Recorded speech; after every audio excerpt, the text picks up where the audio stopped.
So now we've discussed the backgrounds of assessment and the theoretical underpinnings of our student-employee learning outcomes. Now we'll move on to talk about your role in the process. How do we implement this process as individual supervisors of student employees? First, we need to make all of the student staff aware that they are a part of this process. And it begins very simply by introducing the document and the activity itself to the student staff. As a part of your natural course of action as a supervisor, you want to tell the staff, and the form is written in such a way that you can personalize it for your individual students with their name, and you can let them know that part of what you get out of being a student employee in this organization is that we are going to talk about what you learn, and we're going to reflect on it, and I'm going to make some observations about what I think you're learning and where I think you are in this process, and then we're going to talk about ways that maybe we can enhance your learning as a student employee. So this should be the beginning of a series of ongoing conversations, and there should be somewhat organic and natural that you have in relationships with the people that you supervise.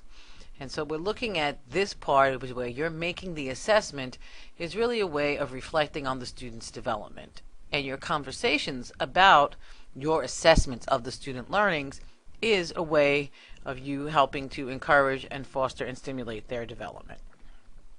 And so at the end of each term, you will sit down again with the student and the form, and you will talk about the observations that you made, the assessment that you made of the level that the student is at, and you can have a back and forth conversation about that with the student and give them the opportunity to reflect on that, and then activities or perhaps workshops or ways that they can continue to grow and enhance themselves in each of those areas.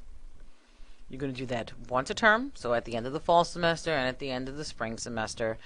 And then we're going to collect all of that information in some way, and you can communicate with your supervisor specifically about the way that they want that information collected and reported to them. But you're going to make notation using the form about where the student started and if any changes have occurred over the course of each semester, to make notes of those changes. So if a student moved from a level 1 to a level 2, or from a level 2 to a level 3, or remained at a level 2 the whole time, you still indicate those changes as the start, the fall assessment, and the spring assessment. A very important caveat that I have is that this really is important that this assessment of the student's learning is done separate and apart from the student's employee's performance evaluation. That is also a responsibility for you to do as their supervisor. And although some areas may cross over a little bit, the important piece to keep clear as possible for the student is that this is not a judgment of their performance, but an assessment of what they have learned. So you introduce the form, as I said, to the students. This form really does speak to the students, talks to them in a way that should be comfortable and familiar for them, and you use it as a tool to facilitate the discussion.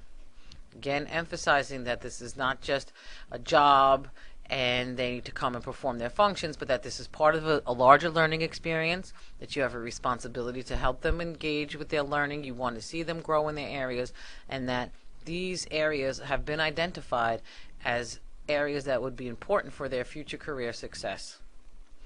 You can talk about individual things that they can do and also refer them to appropriate group or programs or activities on campus that might continue to foster and facilitate their development.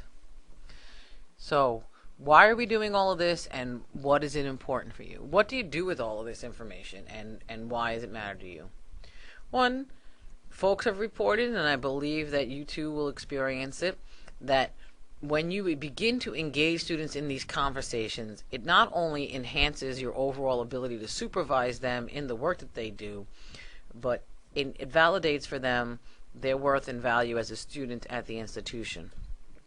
And it's useful to begin to engage students in these conversations about these areas that you might not otherwise find the time or have the inclination or even think about having the resources to do. So we're really providing an opportunity for you to engage individual students in their learning process, in their role, and in your role as a supervisor and student employee. We take what we learned and maybe we begin to notice some trends or some similarities or maybe some stark differences, but that information should directly translate back to you as an individual and then to us collectively to help us shape and inform the things that we do. And eventually from this can come ideas about areas that we need to do some more training and development workshops on, or ways that we need to guide our experiences, perhaps influence the policies or the procedures that we have. The objective is that you're intentional, that we are targeted and focused and intentional about all of the things that we do. And this is a beginning step in really becoming intentional about our work with students and focusing on the educational experience. I'd like to take us back to the iterative model and show how that works by using the student-employee outcome exercise. We start with the student-employee outcome, the ideals of what we wish that the students will learn and their levels, the intervention being their experience with us. Of course, it also is going to subsume all of the other experiences that they have at the institution. But for this specific practice, the intervention is their engagement as a student-employee under our supervision. The assessment is the conversations that you're having with them, the observations that you're making, and the subsequent conversations. You reflect on the outcomes.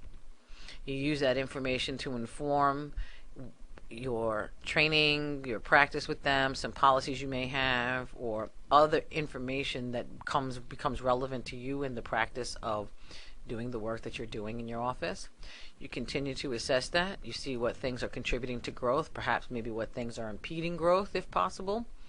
And then that information comes back to us in the aggregate as we really look to, are these outcomes reasonable, achievable, meaningful, and do they need to be changed? Do other things need to be changed? And that's how the model works in this specific example. So what do you need to keep in mind as you get ready to go out and begin this process with your students? One, these are intended outcomes. These are not expectations that everyone has to accomplish to successfully complete their term of employment, but these are the things that we intend to see as outcomes that have come from the resources that we discussed earlier.